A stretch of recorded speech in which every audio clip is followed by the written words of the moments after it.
Good morning, everyone. Good morning. Today is the second day, and we are setting out for the second day rally. We are heading to Black Lives Matter Plaza. 1600. 1600. Ẹ káàárọ̀ gbogbo ọmọ káàárọ̀ oòjíire. Bá ṣe ń kíra wa ní ilẹ̀ Odùduwà nìyẹn. Káàárọ̀ oòjíire níbí. Òní ní ọjọ́ kejì rally tí ó ń lọ ní Washington DC.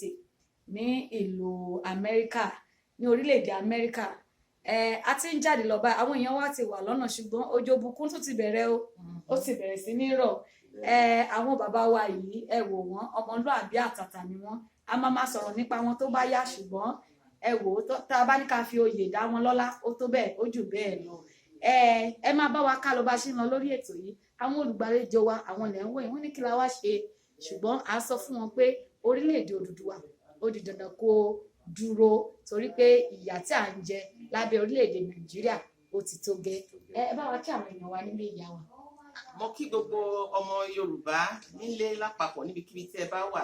A dúpẹ́ lọ́wọ́ yín fún àdúró tiwa. Àwa náà wà ń bí o. Lórúkọ Jésù àgbà ilẹ̀ wa. Àmín.